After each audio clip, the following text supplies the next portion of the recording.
జామురాతిరి నిదురలోన నీవు చేసిన అల్లరి చెప్పనా రోజా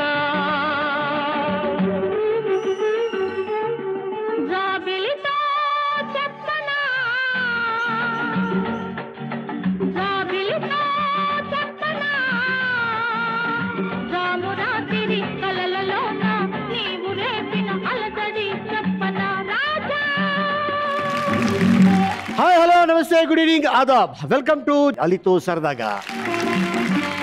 గోరింటాకు పెట్టుకోవటం ఆడవాళ్ళకి సరదా, గోరు ముద్దలు తినిపించడం అమ్మలకి సరదా, గోల్డెన్ స్టార్స్ తో ముచ్చట్లు తినిపించడం ఈ ఆలీకి సరదా. అలీతో సరదాగా.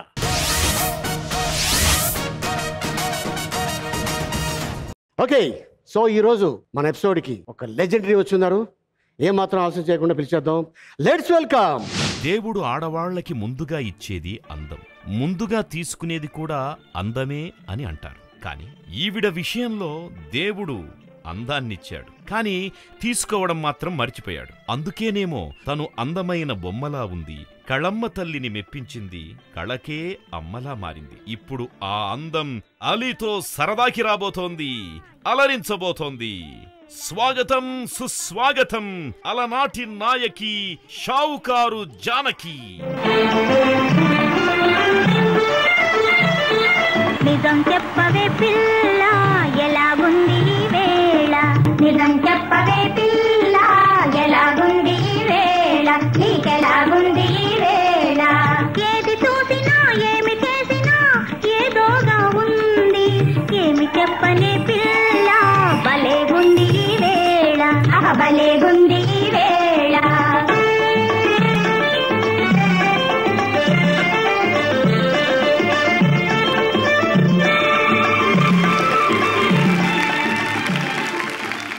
సలాం అలైకుం. వాలేకం సలాం. నమస్తే అమ్మా, చాలా కాలం అయింది మిమ్మల్ని చూసి. అవునండి, మనం last cinema Kalyan Ram first film అవునండి, అభిమన్యు, ఆ, దాంట్లో మా అమ్మ వేషం మీరు. మంచి వేషం. ఎస్, నేను షియాజీ షిండే అన్నదమ్ములం. అవును, తర్వాత మళ్ళీ మనం ఎక్కడ కలవడానికి అవకాశం రాలేదు. రాలేదు. ఎలా ఉన్నారమ్మా? బాగున్నానండి, భగవంతుడి దయ వల్ల doing good, happy.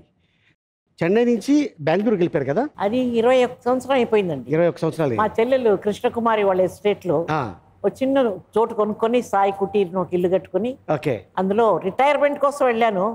But ఆర్టిస్టులకి retirement లేదని ఇప్పుడే అర్థం అవుతుంది నాకు.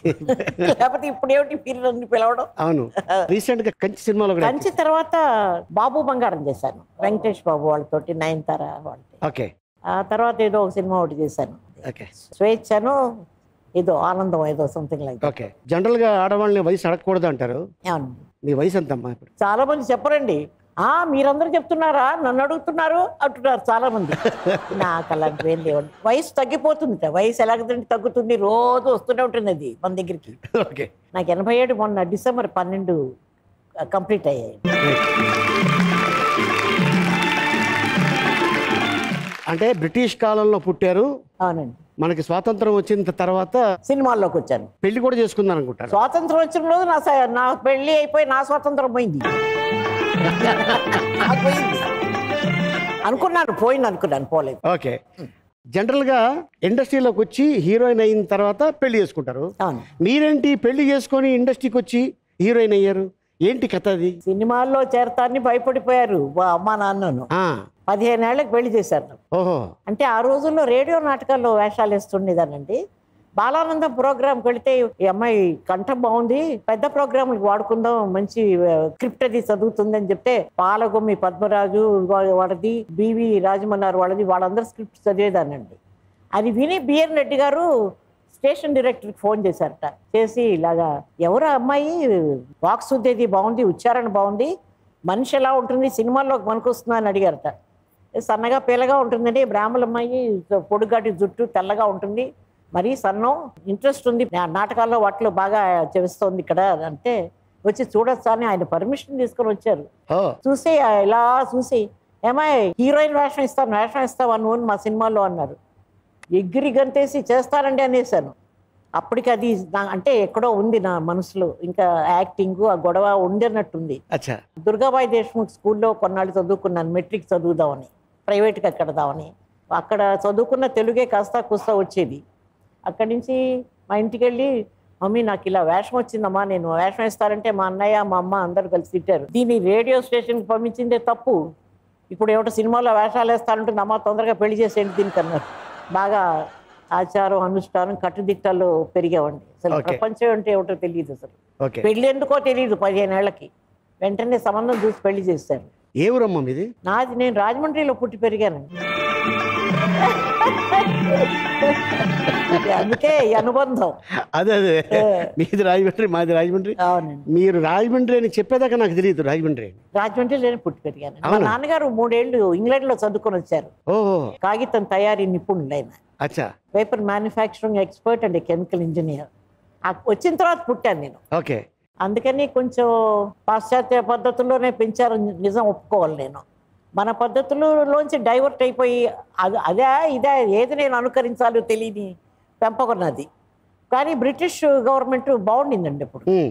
డిసిప్లిన్ పద్ధతి వాళ్ళ దగ్గర నుంచి మనం నేర్చుకోవాల్సింది ఏమిటో నేర్చుకుని మమ్మల్ని అలా బాగా తర్ఫీస్ చేశారు మా నాన్నగారు. నన్ను కానీ మా చెల్లెలు కృష్ణకుమారి కానీ మా అన్నయ్యని కానీ అట్లా పెరిగామండి మేము రాజమండ్రి. సో పెళ్ళయ్యాక హీరోయిన్ అయ్యారు. మీకు పెళ్ళయిన తర్వాత పిల్లలు పుట్టిన తర్వాత 10th క్లాస్ పాస్ అయ్యారంటే ఏంటది? అలా కాదు, పెళ్ళయిన తర్వాత 17 ఏళ్ళకి పెద్ద కూతురు పుట్టింది. ఆ అమ్మాయిని డెలివరీ టైంకి ముందు నేను మా నాన్నగారు అస్సాం షిల్లాంగ్లో ఉన్నప్పుడు అక్కడికి వెళ్ళాం, మా వారు నేను. అక్కడ తెలిసింది నేను తల్లిని కాబోతున్నానని. అలాగే ఉండి కృష్ణ చదువుకున్నాం. మా చెల్లెలు చదువుకున్న పుస్తకాలన్నీ తీసుకుని గౌహతి యూనివర్సిటీ మెట్రిక్ ప్రైవేట్గా ఇంట్లో మా వారి సహాయంతో చదివి పరీక్ష రాసేసి మెడ్రాస్కి వచ్చేసాను. మెడ్రాస్లో మా మామయ్య అత్తమ్మ ఉండేవారు, మా మేనమామ వాళ్ళు. వాళ్ళ దగ్గర ఈ పాప పుట్టింది నాకు. వాళ్ళే చూసుకున్నారు అప్పుడు ఆ టైంలో. పాప పుట్టినరోజు అక్కడి నుంచి మా నాన్నగారు టెలిగ్రామ్ పంపించారు, ఫస్ట్ క్లాస్లో పాస్ అయ్యానని. కష్టం కదండి ఆ రోజుల్లో, ఇంట్లో చదువుకొని పరీక్ష పాస్ అవ్వడం అనేది. పాస్ అవుతానని అనుకోలేదు, నా అదృష్టం బాగుంది, పాస్ అయ్యాను. అంతేనండి మన చదువు, వానాకాలపు చదువు మంది. ఇప్పుడు నా షోకి వచ్చారు కదా మీరు. అవును. క్యారేజ్ తెచ్చుకున్నారా ఇంటికాడ నుంచి? మీకెలా గుర్తుంది? ఇంకా ఎక్కడికి వెళ్ళినా ఈ వంట పెంట ఇదే అలవాటు నాకు. ఇల్లు సంసారం అంటే పిల్లలు. పెద్ద పాప పుట్టిన తర్వాత 3వ నెల అప్పుడు వచ్చాను షావుకార్లో యాక్ట్ చేయడానికి. నాకు వాళ్ళు అంత పెద్ద వేషం, హీరోయిన్ వేషం ఇస్తారు ఎన్టీ రామారావు గారు పక్కన అంటే, వారు కొత్త అనుకోండి అప్పటికి. వారికి నేను ఫస్ట్ హీరోయిన్ అయ్యాను, ఆయన నాకు ఫస్ట్ హీరో ఆ సినిమాలో. అప్పటి నుంచి ఏమిటంటే అలవాటు, ఆచారం వాటి వల్ల ఇంట్లో భోజనం అలవాటు అయిపోయింది. ఇంతవరకు నేను ఎప్పుడు మన ప్రొడక్షన్ భోజనం తినకూడదని కాదు, అలవాట్లేదు. ఇంట్లోంచి ఇంత తెచ్చుకొని తిని పని చేసుకోవడం అలవాటు అయిపోయింది. ఫస్ట్ రామారావు గారు మీతోనే కదా యాక్ట్ చేశారు? అంతకు ముందు వారు దేంట్లోనూ బుక్ అయ్యారట, కానీ షౌకారే ముందు రిలీజ్ అయింది. అప్పుడు మీ పక్కన యాక్ట్ చేస్తున్నప్పుడు మీరు అనుకున్నారా ఆయన ఎన్టీఆర్ ఏం అందవండి బాబు, నిజంగా మహానటుడు మహానుభావు? పెళ్ళయిన తర్వాత వచ్చాం కాబట్టి అలాంటి ఆలోచనలకు ఎక్కడ తావులేదు మాకు. వాళ్ళు భయపడేవాళ్ళు, నేను భయపడేదాన్ని. చూసి అలా అడ్మైర్ చేసి ఏమిటి అందం అనుకునేవాళ్ళం. ఏ సినిమా మాది? ఇది ఏమంటారు మీరేమంటారు అని సాంగ్ వస్తుంది సినిమాలో. చాలా రోజులు అయిపోయింది, గుర్తు రావట్లేదు, కానీ మంచి సినిమా. అందులో ఒక విషయం చెప్పాలి, వాళ్ళలాగా ఆ దుస్తులు ఆ గ్లామరు ఛాన్స్ లేదు. ఈ సీన్లో కొంచెం క్లీవేజ్ కనపడేలాగా కిందకి ఉండింది బ్లౌజ్. సెన్సార్లో అబ్జెక్ట్ చేశారు అప్పుడు ఆ రోజుల్లో. కొంచెం కిందకి కొంచెం కనిపించింది, అది రీషూట్ చేయాలండి అన్నారు. సరే అని మళ్ళీ వచ్చాం. ఎట్లా మళ్ళీ మొత్తం సీన్ అంతా రీషూట్ చేస్తారేమో అనుకున్నాం. దాన్ని ఒక పెద్ద ఒక విసిరికరలాగా పట్టులో కుట్టి మంచి అందంగా అక్కడ అటాచ్ చేశారు. దానికి అటాచ్ చేసి క్లోజప్లు మాత్రం తీశారు. ఆయన గుర్రం మించి నన్ను కిందకి దింపే సీన్ అది. కొంచెం ఏదైనా సెక్సీగా కనిపించుండదు, అంత స్ట్రిక్ట్గా ఉండేవారండి. ఇవాళ అసలు ఇమాజిన్ చేయలేను, అలాంటివన్నీ చూడడానికి తెలియదు మాకు. అలాగా ఆ రోజుల్లో అట్లా యాక్ట్ చేసి. కానీ అండి నేను ఒక్కటి చెప్పాలి అనేది, బయట ప్రపంచంలో సినిమాని గురించి అపోహలు ఉండేవి, అందరూ తప్పుగా మాట్లాడేవారు, సంసారపక్షంగా ఉండేవాళ్ళు సినిమాల్లో రాకూడదు, ఈ సోషల్ స్టిగ్మా ఎక్కువ ఉండేది. కానీ నిజమైన పరిశ్రమ ఇండస్ట్రీ అంటే మేము అదృష్టవంతులు ఉండేదంతా చూశానండి. ఎగ్జాక్ట్లీ. ఏమి గౌరవం అసలు. ఒక లేడీ ఆర్టిస్ట్ వస్తే సెట్కి వస్తే ఏ పద్ధతిగా ట్రీట్ చేయాలి. లేడీ అసిస్టెంట్లే ఉండేవారు మాకు హెల్ప్ చేయడానికి. అవును ఎవరు దగ్గరికి వచ్చే పర్మిషనే లేదు, రావడానికి లేదు. అవును స్టోరీ డిపార్ట్మెంట్ కానీ, కాస్ట్యూమ్ కానీ, ఎవరైనా సరే, మేకప్ కానీ అంత మర్యాదగా ఉండేవారండి. ఒక్క రోజు కూడా నన్ను బాధ పెట్టిన ఒక్క ఘటన కూడా లేదు ఆ రోజుల్లో. అంత బాగుండేదండి. ఓకే. ఇవాళ ఐ మిస్ ఆల్ దట్. నేను చాలా అదృష్టం చేసుకున్నాను. ఆ తరం చూశాను, ఇప్పుడు ఈ చూస్తున్నాను. తరం కూడా చూస్తున్నారు. కానీ టైమ్స్తో పాటు మనం మారాలి కదా, మారాను.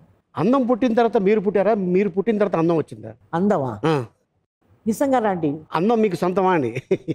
సొంతం కూడా కాదు, కొంచెం బాధ పెట్టే విషయం కూడా ఉంది నాకు. ఏంటమ్మా? షావుకార్ అయిన తర్వాత కేవీ రెడ్డి గారు, మీకు తెలుసు కదా, పెద్ద మహానుభావులు వీళ్ళంతా. ఏమా ఏ ఊరు నీదే అన్నారు. రాజమండ్రి అండి అని. వెళ్ళిపో రాజమండ్రికి. మరి ఇంత ఉన్న 5 పూలు రాణిలాగా గ్లామర్ లేదు, ఏమీ లేదు, స్టేచర్ లేదు, పర్సనాలిటీ లేదు. మా హీరోలు అందరూ స్టైలిష్గా ఉంటారు, వాళ్ళ పక్కన ఇంత ఉన్న నువ్వు పనికిరావు, వెళ్ళు అన్నారు. ఎలా అండి, ఒకసారి మేకప్ వేసుకుని వచ్చేసాను సార్. నేను వచ్చింది కళాసేవ చేయడానికి కాదు, నా కుటుంబాన్ని కాపాడుకోవడానికి వచ్చాను. నా పిల్లలు, నా కుటుంబం నాకు ముఖ్యం. ఒక పాపాయితో వచ్చానండి, ఇప్పుడు ఎక్కడికి వెళ్ళిపోమంటారు నన్ను, నేను వెళ్ళలేనండి అన్నాను. అప్పుడే నేను ఒక్కటే అనుకున్నాను, వాచికం. ఆ రోజుల్లో డైలాగ్స్కి ఎక్కువ ఇంపార్టెన్స్ ఉండేది. బాగా ఇంతంత పొడుగును మాట్లాడాలి, పైగా మెల్లిగా మాట్లాడుతూ వెళ్ళాలి. అలా కాకుండా రేడియో ఎక్స్పీరియన్స్ వల్ల డైలాగ్స్ మీద కాన్సన్ట్రేట్ చేసి ఓకే. నేను మాట్లాడిన ప్రతి మాట క్షుణ్ణంగా, స్వచ్ఛంగా ఉండేటట్టు అలవాటు చేసుకున్నాను. అది నాకు పెద్ద హెల్ప్ అయిపోయిందండి. తమిళ ఇండస్ట్రీలో అప్పటికి డైలాగ్స్ ఎక్కువ మాట్లాడాలి. సో వాళ్ళు బాగా బ్రేక్ ఇచ్చేసారు నాకు మోడర్న్ థియేటర్స్లో వాటిలో.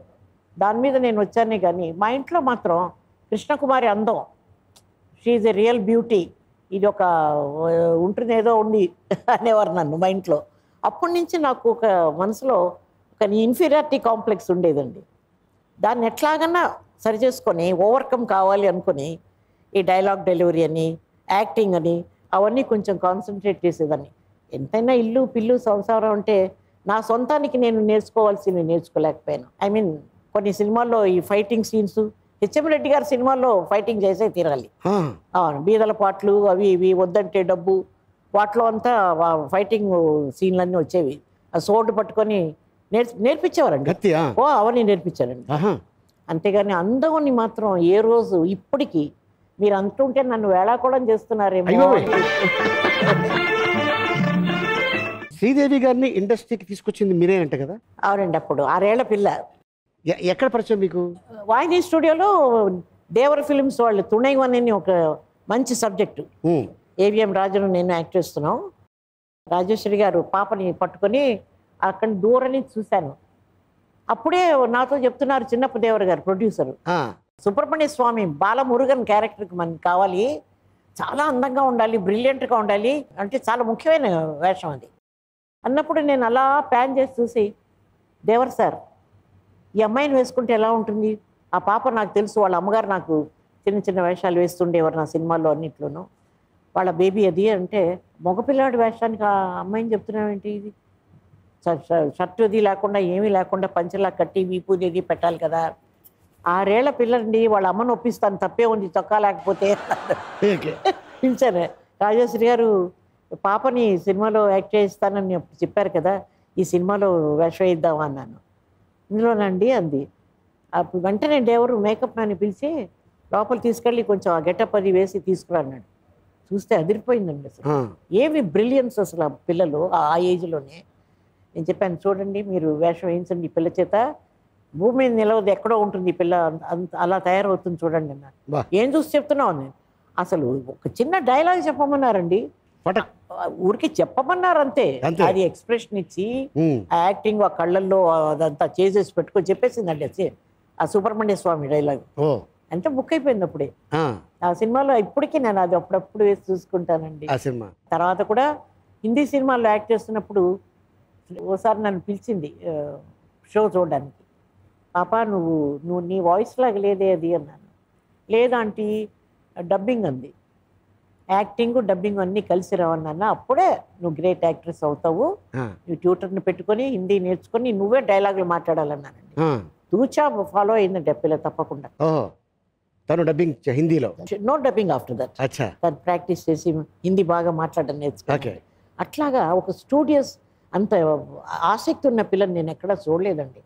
పని తప్ప ఇంకో గొడవ లేదు. వెరీ ప్రొఫెషనల్ షివాస్. అది లేని కొరత నేను ఇవాళ ఫీల్ అవుతున్నాను. ఏదో నా సొంతం నుంచి ఏదో వెళ్ళిపోయినట్టు.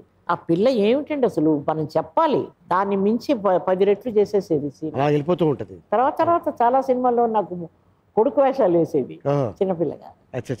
మీరేంటి ఎవరైతే నాకు వడ్డానం ఇస్తారో వాళ్ళనే పెళ్లి చేసుకుంటాను? అవునండి. మరి మీ వారు మీకు వడ్డానం ఇచ్చారా? ఎక్కడిచ్చారు? షౌకార్లో ఇత్తడి వడ్డానం పెట్టారు ఆ పెళ్లి సీన్ లో రామారావు గారితో. వడ్డానం లేదు ఓకే. ఓ మాట అన్నారు కూడా, మరి వ్యంగ్యంగా అన్నారో, మరి ఈర్ష్యతో అన్నారో, లేకపోతే నన్ను తమాషా పట్టించడానికి అన్నారో, పర్వాలేదులే నేను ఇవ్వకపోయినా షావుకార్ సినిమాలో నీకు వడ్డానం పెట్టారులే. సినిమా డైలాగులు ఇవన్నీ. మీరు వచ్చిన తర్వాత ఎన్ని సంవత్సరాలకి కృష్ణకుమారి గారు ఇండస్ట్రీకి వచ్చారు? బహుశా ఒక 1.5-2 ఏళ్ళకి వచ్చిందండి. అంతే? మీ ఇద్దరికి డిఫరెన్స్ అంతే? మాకు ఏడాది మీద 4 నెలలు తేడా అండి మా ఇద్దరికి వయసులో. నేను 31లో పుట్టాను, 1931లో. కానీ 33 మార్చిలో పుట్టింది. కానీ మంచి పొడుగు, అందం, అలనాటి అందాల తార అని చూస్తూ ఉంటాను అప్పుడప్పుడు నేను. అలనాటి అందాల తార, అందాల తారే. చాలా అందంగా ఉంటుంది. అదే ఇటీవల మధ్య కాలంలో కాలం చేశారు. జనవరి 24 వెళ్ళిపోయింది. అందులో మేము దగ్గర అయిపోయాం. 20 ఏళ్ళ నుంచి తన ఎస్టేట్లో నేను ఉండడంతో బాగా దగ్గర అయిపోయాం. పొద్దున్న ఇద్దరు వాకింగ్కి వెళ్ళేవాళ్ళం, కాసేపు కబుర్లు చెప్పుకునేవాళ్ళం. వంటలు సరదా కదా మా ఇద్దరికి. తను ఏదో చేస్తే నేనేదో చేసి. చెల్లెళ్ళు? మీకు చెల్లెళ్ళు? నా చెల్లెలే కదా. అంటే మీ ఇద్దరు తప్ప ఇంకెవరు లేరు కదమ్మా? ఇంకో చెల్లెలు ఉంది, ఆవిడ లేదు ఇప్పుడు. ఆఖరిది. చూడండి అందం చూడండి. ఏం చేయను, వెళ్ళిపోయింది. అది మాత్రం ఇంకా నాకు సర్దుకోలేకపోతున్నానండి. నేను అక్కడే ఉంటాను కదా. ఒకసారి బయట తోటలోకి వెళ్ళి మామిడి చెట్లు, పువ్వులు, కొబ్బరికాయలు, అందం అండి అసలు చోటు తన ఎస్టేట్. కృష్ణ వెళ్ళిపోయావా అంటాను రోజు ఒకసారి బయటికి వెళ్ళి. ఇంక రాదు కదా, ఎలాగా రాదు నా దగ్గర.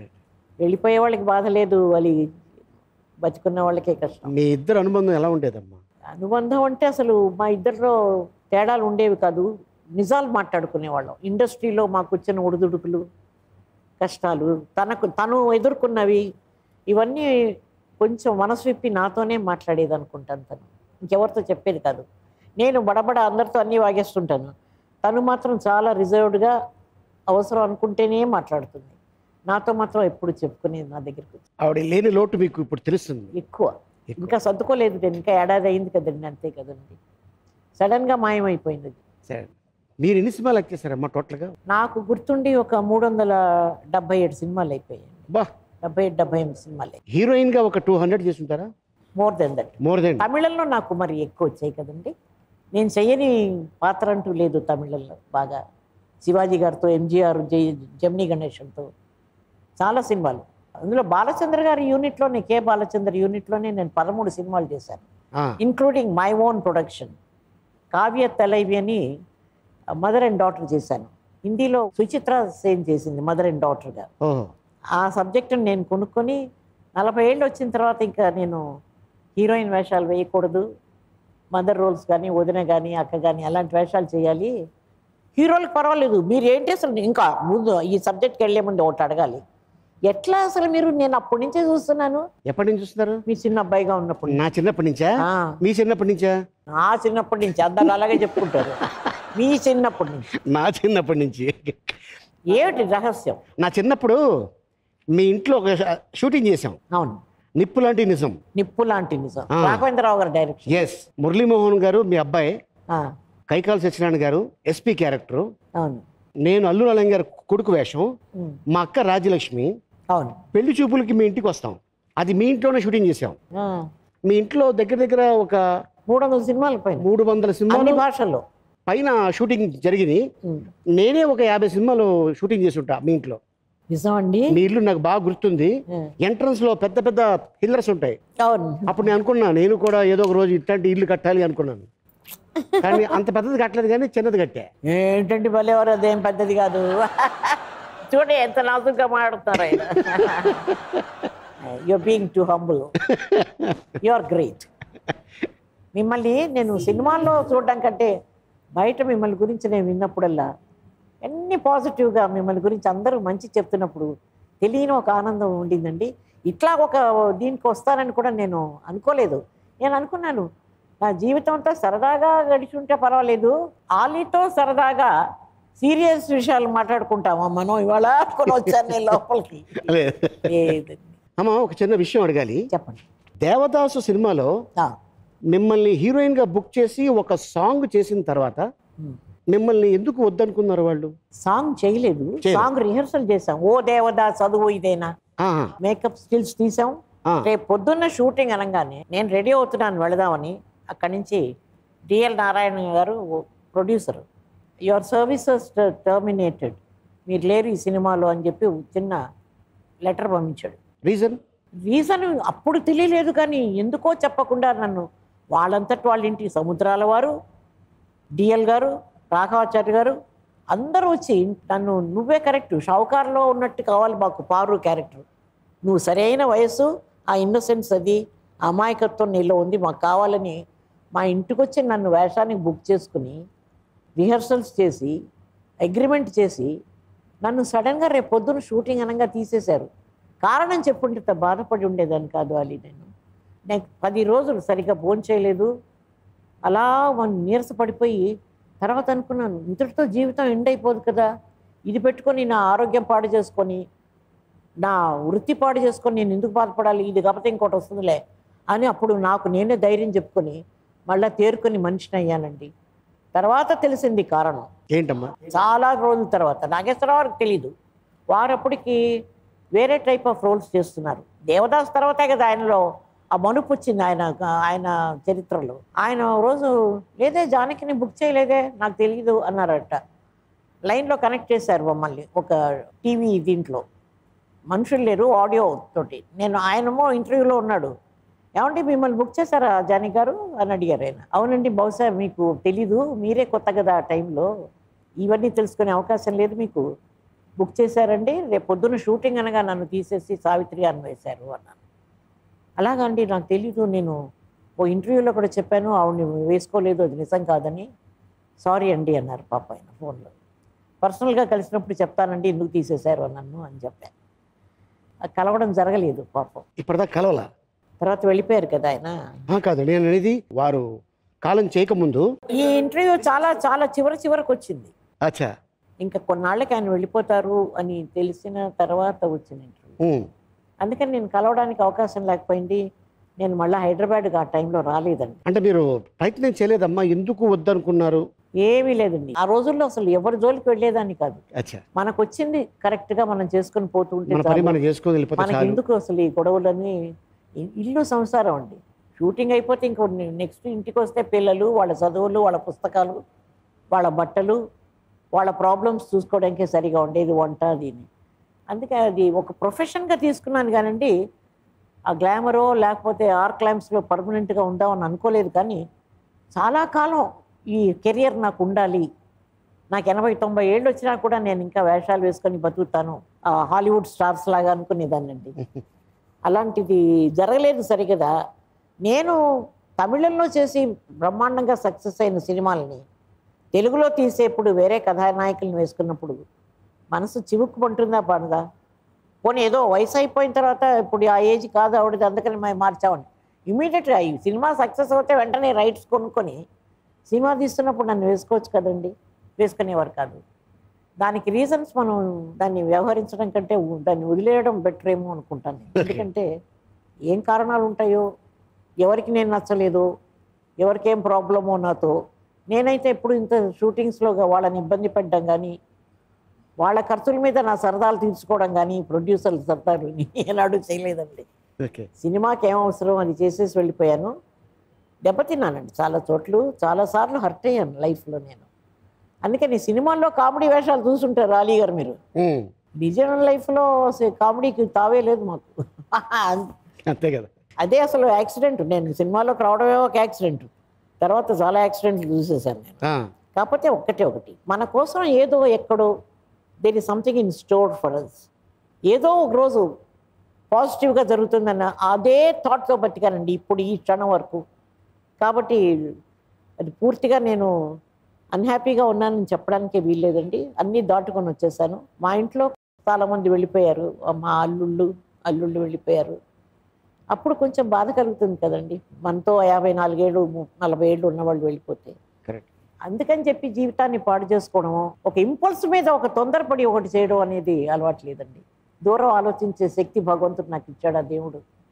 ఇప్పుడు నేను అనుకుంటున్నాను, ఈ యంగ్స్టర్స్ని అడగాలి, ప్రతి చిన్నదానికి ప్రొవోక్ అయిపోయి ఎమోషనల్ అయిపోయి ఇంపల్స్ మీద తొందరపడి తప్పులు చేయకూడదు వాళ్ళు.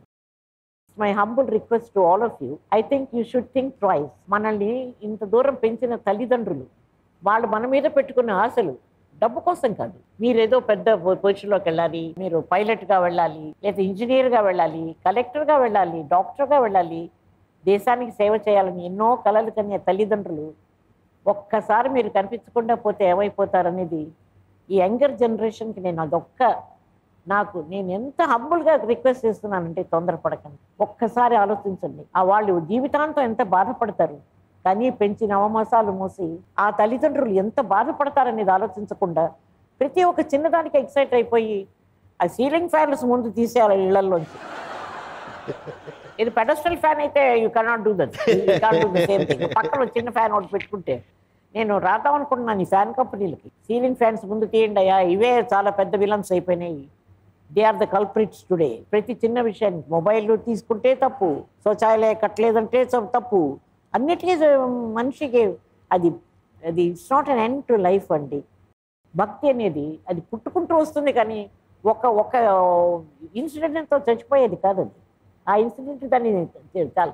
Love is so beautiful, it is to give and take back, not to end it there. It won't end. మనం ఎండ్ చేసుకున్నాం అనుకుని ఏదో చేసేసుకుంటే అది ఎండ్ అవ్వదు. Love is love. వెళ్ళిపోయిన తర్వాత తల్లిదండ్రులు ఎంత బాధపడతారు. ఎగ్జాక్ట్లీ. అది ఒక్కటి మాత్రం నేను చెప్పదలుచుకున్నాను, మీకు బ్యూటిఫుల్ భవిష్యత్తు ఉంది, మీరు ఎంతో సాధించవచ్చు మీకున్న బ్రిలియన్స్తో, మీ ఇంటలెక్ట్తో. దాన్ని కాపాడుకుని మీరు తొందరపడి ఏ డెసిషన్ తీసుకోవద్దని ఒక్కసారి మీకు వీలైతే మీరు అంటే నేను సంతోషపడతాను ఎప్పుడో ఒక రోజు. Thank you. It's a sensible thing what I said. Please, it hurts me so much today. మీరంతా నిలబడాలి. ఉమెన్ పవర్ అంటున్నాం, ప్రతి మగవాడు అంటున్నాడా ఆడది నా అంత స్ట్రాంగ్, నా అంత ఈక్వల్ అని అంటున్నారా? అనలేదు. మనం సంపాదించుకోవాలి, ఇది మన చేతుల్లో ఉంది. ఇది వాళ్ళు ఇవ్వరు, ఎందుకంటే మేల్ షోవనిజం అలాంటిది. The won't give. ఉన్న మనసులో సొసైటీ ఒప్పుకోదు. Pardon me for saying that. సంసారం చదరంగం తమిళ్లో మీ క్యారెక్టర్ మనోరమ గారు యాక్ట్ చేశారు. అవునండి. ఈ క్యారెక్టర్ రాగానే మీరు ఎందుకు దాన్ని రిజెక్ట్ చేశారు? రిజెక్ట్ చేయలే అంటే డి గ్రేడ్ క్యారెక్టరేనా? లేదండి, ఆ లెవెల్లో నేను చేయగలనా? నేను పని మనిషి చీపురు గట్ట పుచ్చుకొని అందరినీ కడిగేస్తూ ఉంటుంది అందరినీ. ఆ శ్రీకాకుళం భాష వేరే. అంతవరకు నేను మాట్లాడుతున్నది మంచి కుటుంబం, మంచి మనసులు, డాక్టర్ చక్రవర్తి అలాంటి సినిమాలన్నీ చేస్తున్నాను కదా. శివాజీ ఎంజిఆర్తో చేసిన పిక్చర్స్ ఇంకా కొంచెం స్టైలిష్గా, చాలా ఒక మోడర్న్ గర్ల్గా వచ్చాను. ఈ వేషానికి పొట్టిగా చీర కట్టుకొని, కాళ్ళకి పసుపు రాసుకొని, కొప్పు పెట్టుకొని, చీపురు గట్ట పుచ్చుకొని ఆ భాష. ఏమండి నేను వేస్తే మీ పిక్చర్ ఏమవుతుందండి అన్నాను శరవణన్ గారితో. ఏవిఎం శరవణన్, మీరు ఒక్కరే చేయగలరు, మేము డిసైడ్ చేసాం. పొద్దున్న వచ్చారండి, సాయంత్రం 6 గంటలకు షూటింగ్ పెట్టేశారు. ఇంత లోపల నేను ఆ భాష మాట్లాడాల్సి వచ్చింది. ఇంకెవరో డబ్బింగ్ చెప్తే నాకు ఇష్టం ఉండదు. నేను హిందీ కూడా నేనే మాట్లాడుకున్నానండి హిందీ సినిమాలో. ఎవరు అబ్జెక్షన్ చెప్పలేదు ఇంతవరకు, పర్ఫెక్ట్గా ఉందన్నారు. అంటే మేము నార్త్ ఇండియాలో చాలా రోజులు ఉండడం వల్ల హిందీ కూడా ఓ మాదిరిగా బాగానే వచ్చు. ఇది నేను ఈ భాష ఎప్పుడు నేర్చుకోనండి, 6 గంటలకు షూటింగ్ అంటున్నారు మీరు అన్నారు. లేదు వచ్చేస్తుందండి మీరు చేసేయండి అన్నారు. రాత్రి 12 దాకా షూట్ చేశానండి. ఆ రోజు క్లాప్స్ వచ్చాయండి సెట్లో. అది భాష కష్టం. అది ఇది ఏటలా ఇట్లా దిగుతలా ఆడిపోతున్నారు, 2 రూపాయలు ఇచ్చేయండి బాబు. అదే ఒళ్ళంతా చక్కెరతో పట్టుకుని చక్కెర పొంగల్ కావాలంట ఈయనకి అని గొల్లపూడి మారుతీరావు గారు అలా తిడుతుంటే అందరూ తమాషాగా క్లాప్స్ కొట్టేశారు ఆ రోజు. అమ్మా, ఇప్పుడు మీ అమ్మగారు, నాన్నగారు, తాత, లేకపోతే నాన్నగారు ఫాదరు, వాళ్ళకి సేవ చేసుకోవాలి, లేకపోతే నానమ్మలకి సేవ చేసుకోవాలి. మీరేంటి గాంధీ తాతగారికి సేవలు చేశారంట? అంటే నేను అప్పుడు మెడ్రాస్లో ఉన్నానండి, దుర్గాబాయి దేశ్ముఖ్ స్కూల్లో ఆంధ్ర మహిళా సభలో చదువుకుంటున్నాను. చదువుకున్నప్పుడు గాంధీ గారు హిందీ ప్రచార సభకు వచ్చారు. హిందీ ప్రచార సభ తెలుసు కదా మీకు, టీ నగర్లో. తెలుసు, ఐడియా ఉంది. అక్కడికి వచ్చారు. బయటంతా పందిళ్ళు గుడిసెలు ఇవి వేసి గాంధీ గారికి ఇక్కడ మంచం అది వేసి ఆయనకి పాలు వేసిన పప్పులు అవన్నీ పెట్టేవారు. దుర్గాబాయి దేశ్ముఖ్ని అడిగినట్టున్నారు ఎవరన్నా వాలంటీర్స్గా పంపించమని. అప్పుడు మెడ్రాస్లో ట్రామ్ కార్స్ ఉండేవి. పొద్దున్నే చలిలో ఆ ట్రామ్ కార్ ఎక్కి అమ్మాయి కదర్ చీర కట్టుకు, ఫస్ట్ టైం నేను ఖాదీ చీర కట్టింది గాంధీజీకి సేవ చేయడానికి వెళ్ళినప్పుడు. ఆ అదృష్టం దక్కిందండి. మహానుభావుల్ని దర్శించుకోవడం అనేది అంత ఈజీ కాదు. పండిట్ జవహర్లాల్ నెహ్రూ, డాక్టర్ రాజేంద్ర ప్రసాద్, బాబు రాజేంద్ర ప్రసాద్ని, గాంధీ గారిని, ఇందిరాగాంధీని, వీళ్ళందరినీ దర్శనం చేసుకునే అదృష్టం నాకు ఆ చిన్న వయసులో దక్కింది. అప్పుడు ఏం తెలుసు, ఏంటి ముసలాయనికి మనం వెళ్ళి సేవ చేయడం అనుకునేదాన్ని తెలియక. తర్వాత how fortunate I'm, how lucky I'm అనుకున్నాను. అదృష్టమేనండి నిజంగా. గాంధీ గారి గురించి ఆయన బయోగ్రఫీ అంతా చదువుతున్నప్పుడు, ఆయన ఈ దేశం కోసం పడ్డ బాధలు చూస్తున్నప్పుడు మనమంతా ఏమిటి అసలు, what are we, nothing at all, ఆయన ముందు మనం ఏమిటి అనుకున్నాం. పీస్ఫుల్గా వార్ లేకుండా తీసుకొచ్చాడు కదా. మీరు ఇండస్ట్రీకి వచ్చి 65 years అవుతుందమ్మా? 70.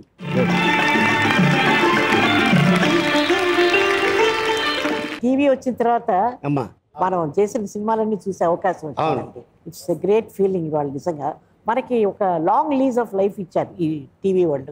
ఎస్పెషల్లీ ఈ టీవీ సినిమా. మన పాత సినిమాలు ఎక్కడెక్కడో మనకే గుర్తులేవు కొన్ని, అవన్నీ మళ్ళీ మనం చూడడం జరుగుతుంది. అవన్నీ కలెక్ట్ చేసి ఎక్స్ట్రాడినరీ వర్క్ అండి, చాలా బాగా చేస్తున్నారు. అప్పట్లో ఒక టీం ఉండేది, ఆ సినిమాలన్నీ తీసుకొని పండగలకు వస్తే ఒకటి పాత సినిమా ఒకటి కొత్త, అలా ఉండేది. చాలా అద్భుతమైన కలెక్షన్ ఉంది. మ్యూజిక్, టెక్నాలజీ, పర్ఫార్మెన్సెస్ అన్నీ ఆ రోజుల్లో మనం ఎంత పర్ఫెక్షన్ తీసుకొచ్చాం అనేది ఇప్పుడు తెలుస్తుందండి. టెక్నాలజీ ఇప్పుడు ఇంప్రూవ్ అయింది, మనలో ఉన్న సిన్సియారిటీ అప్పుడు ఎక్కువ ఉండింది. బికాజ్ ఎక్కువ టెక్నాలజీ మీద డిపెండ్ అయిపోతున్నాం ఇప్పుడు, గ్రాఫిక్స్ మీద, వాటి మీద. ఆ రోజుల్లో మన ఎక్స్ప్రెషన్లు, మన వాయిస్, మన పర్ఫార్మెన్సే కదండి సినిమాకి మేత. ఇప్పుడు మీతో పాటు ఎవరు ఉంటున్నారమ్మా? మీతో పాటు నాతో ఎవరు లేరండి. సో మీరు సింగిల్గా ఉంటున్నారు? చాలా ఏళ్ల నుంచి. పిల్లల్ని అప్పుడు చూడడానికి అమెరికా వెళ్తుంటారా మీరు? ప్రతి ఏడాది 1.5 టైం గ్యాప్ చూసుకొని వెళ్ళి 2 నెలలు వాళ్ళందరితో హ్యాపీగా స్పెండ్. నాకు సిటిజన్షిప్, గ్రీన్ కార్డ్ అన్ని వదిలేసి వచ్చాను. నాకు ఇండియా అంటే మక్కువ, దేశం అంటే మక్కువ నాకు. ఓకే అమ్మా, మీ షూటింగ్లో అబ్బా ఈవిడ ఉంది, షౌకర్ జానక్ గారు ఉన్నారు ఈరోజు షూటింగ్లో. ఈవిడ ప్యాకప్ అయిపోయిన తర్వాత వెళ్ళేటప్పుడు అందరికి డబ్బులు పంచిపెట్టి వెళ్తుంది అని ఒక టాక్ ఉంది. డబ్బులంటే వాళ్ళకి లేదని కాదు, ప్రేమతో ఆ రోజు వాళ్ళని సంతోషపెట్టడం అనేది, వాళ్ళు బయలుదేరే ముందు సంతోషపెట్టడం అనేది ఏదో ఒక అలవాటు చేసుకున్నాను నేను. అంటారు మామూలుగా టిప్స్ ఇవ్వడం అనేది బ్యాడ్ టేస్ట్, వల్గర్ టేస్ట్ ఇవ్వకూడదని. టిప్స్ కింద కాదు, అది ప్రేమతో ఇచ్చే ఒక చిన్న కానుక అంతే. అలవాటు అయిపోయిందండి అది. ఇప్పుడు మారమంటే మానలేను, అలాగే ఉంటాను ఇప్పుడు. ముందు మా ఇంట్లో పనిచేసే వాళ్ళకి భోజనం పెట్టి వాళ్ళు కడుపు నిండా తింటున్నారని తెలిసిన తర్వాతే నా టేబుల్కి వెళ్ళి ఉన్నది పెట్టుకొని తింటాను. ఒక పూట భోజనమేనండి నాకు 29 ఏళ్ళ నుంచి. రాత్రి భోజనం అక్కర్లేదు. ఓకే అమ్మ, చిన్న డౌటు, షౌకారు అనే పేరు ఆ సినిమాకి పేరు ఎందుకు పెట్టారో ఎప్పుడైనా నాగిరెడ్డి గారు చెప్పారా మీకు? ఆ పిక్చర్కా? అంటే ఆయన గోవిందరావు సుబ్బారావు గారు అప్పులు ఇచ్చి వడ్డీలు చేసి, షౌకార్ అంటే మామూలుగా అన్ని భాషల్లో కూడా రిచ్ మ్యాన్ అని, బాగా సంపద కలిగిన వాళ్ళు షౌకార్లు అంటారు. బాగా డబ్బున్న వాళ్ళు, అందరికీ వడ్డీలకి డబ్బులు తీసుకునే వాళ్ళు, అప్పులు ఇచ్చేవాళ్ళు, బాగా ప్రాపర్టీస్ అవి ఉన్న వాళ్ళని షౌకార్ అంటారు. అందుకని అలా పెట్టుకున్నారు వాళ్ళు. అవునా? అంటే ఇదే తెలిసింది మీకు? అదే చెప్పారు నాకు. అంతే. అసలు కారణం ఏంటో తెలుసా? చక్కరపాణి గారు ఊరు తెనాలి, గుంటూరు జిల్లా. ఆయన ఇంటి ఎదురుగుంటా నల్లప్పనేని లింగారావు అని ఒక షౌకారు ఉండేవారు. అందరూ వెళ్తున్నప్పుడు షౌకార్ గారు నమస్కారం అండి, షౌకార్ గారు నమస్కారం అండి అనేవారంట. ఇదేదో చక్కరపాణి గారికి ఒక ఐడియా వచ్చి షౌకారు అని ఒక టైటిల్ పెట్టి సినిమా చేస్తే ఎలా ఉంటుంది అని, ఆయన ఇన్స్పిరేషనే మీ సినిమా షౌకారు. ఆయన ఇన్స్పిరేషన్ ఉండొచ్చు, నాకు బాగా ప్రిఫిక్స్ కింద అటుకుపోయింది అది. షౌకారు నా కోసమే పెట్టాడేమో ఆయన. అంటే నాకు రావడానికి కారణం వేరే ఉంది. అప్పుడు ఎంజీఆర్ గారి భార్య విఎన్ జానకి గారు కూడా యాక్ట్ చేస్తున్నారు హీరోయిన్గా. నేను వచ్చిన టైంలో 49-50లో ఆవిడ కూడా హీరోయిన్ ఎంజీఆర్ గారితో. ఆ తమిళనాడులో ఎంత జానకి, ఏ జానకి అని అడిగితే అదే அந்த சவுகார்ல యాక్ట్ பண்ணிருக்காளே அந்த பொண்ணு అట్లా వచ్చిందండి. అచ్చా అచ్చా. చౌకార్లో యాక్ట్ చేసిన అమ్మాయి, ఆ అమ్మాయి పేరు జానకి. ఆవిడకి ఇవిడికి డిఫరెన్షియేట్ చేయడం కోసం షౌకార్ జానకి, విఎన్ జానకిని పెట్టారు. Okay okay. అందుకని ఆవిడలోంచి నన్ను సపరేట్ చేయడం కోసం నా సినిమా పేరు నాకు పెట్టేశారు. నేను అలాగే షౌకార్ అంటుకుపోయింది నాకు. నేను బ్యాంక్ అకౌంట్ మార్చుకోవాల్సి వచ్చిన తర్వాత నాది శంకరమంచి జానకి, మా అత్తవారింటి పేరు శంకరమంచి, గుంటూరు. ఓకే. ఆ ఎస్ పోయి షౌకార్ వచ్చిందమ్మా. అమ్మా ఒక సీరియస్ క్వశ్చన్, మీరు ఎన్టీఆర్ గారిని, అక్కినే నాగేశ్వరరావు గారిని ముట్టుకున్నారని మీ బంధువులు వాళ్ళ ఇంటికి మిమ్మల్ని రానివ్వలేదంట? ముట్టుకున్నానని కాదు, సినిమాలో వేషాలు వేయడానికి వచ్చాను. దానికి తగ్గట్టు హీరోస్ తోటి దగ్గర పడి వాళ్ళ చేత మాంగళ్యం కట్టించుకొని, తాళి కట్టించుకొని, పెళ్లి సీన్లు, ఫస్ట్ నైట్ సీన్లో పాండవులు అని డ్యాన్సులు అవి చేసి అవన్నీ వాళ్ళు అప్రిషియేట్ చేసేవారు కాదండి ఆ రోజుల్లో. చాలా రోజుల వరకు రానిచ్చేవారు కాదండి. మా పింతల్లి ఇంటికి కానీ, మా అంకుల్స్ ఇళ్ళల్లో కానీ, వద్దమ్మా అంకుల్ ఏదన్నా అంటారమ్మా, వద్దు మీరు ఇంకెక్కడికన్నా వెళ్ళండి, ఇల్లు వెతుక్కునే లోపల ఒక రోజు అడిగితే పడుకొని వెళ్ళలేదు మమ్మల్ని. అక్కడ కొత్త ఇల్లు చేసుకున్నామని అన్నారు. సినిమా వాళ్ళకి ఇల్లు ఇచ్చేవారు కాదండి ఆ రోజుల్లో, అద్దెకి ఇచ్చేవారు కాదు. ఇప్పుడు ఏమనుకోవాలి మనం? కాని వాళ్ళందరినీ మా వాళ్ళండి, వాళ్ళకి ఇచ్చేవాడి ఇల్లు అని ఇప్పుడు కలుపుకుంటున్నారు సంబంధం. మనకే తెలుసు మనం ఎన్ని కష్టాలు పడితే ఈ మాత్రం ఉన్నాం ఇవాళని. ఏదో సాధించామని కొన్ని సంతోషపడలేదు మనం, ఇంకా ఏదో చేయాలనే తహతగలాడిపోతున్నాం. ఓకే. చివరిగా నువ్వో రకం నేనో రకం, అదేంటంటే రౌండ్, నేను ఒక క్వశ్చన్ అడుగుతాను, సింగిల్ వర్డ్లో మీరు ఆన్సర్ చేయాలి.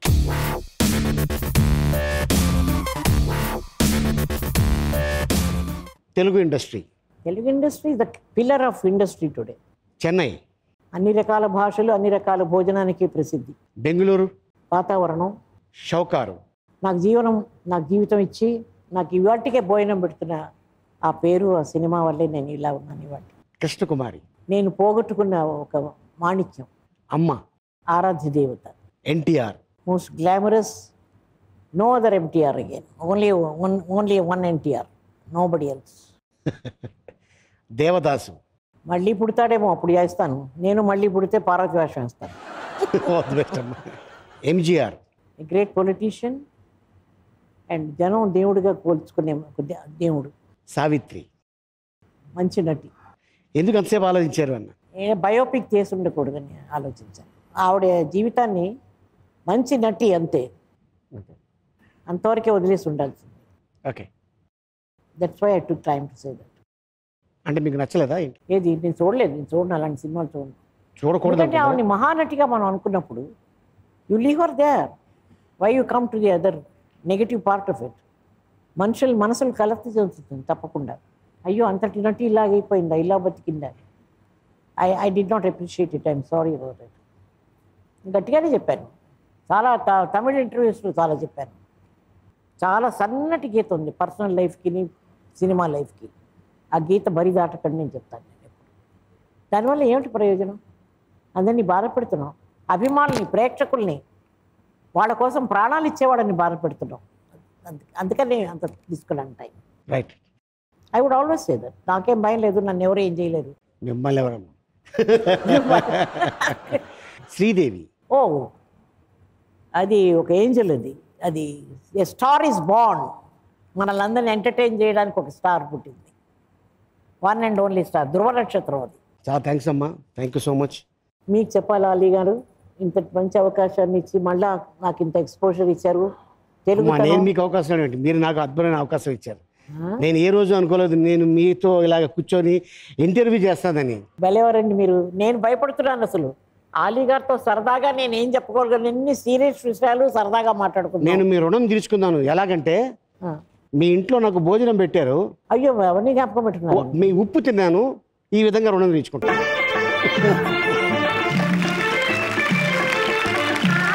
చాలా చాలా చాలా థ్యాంక్స్ అండి, చాలా thanks. I just give you bear hug. నా మనవడు such a wonderful person. Thank you audience, thank you అమ్మా, చాలా సంతోషం. అలీతో సరదాగా మళ్ళీ వచ్చే వారం ఇంక ఎపిసోడ్లో కలుసుకుందాం. టిల్ దెన్ గుడ్ నైట్, శుభరాత్రి, శుభ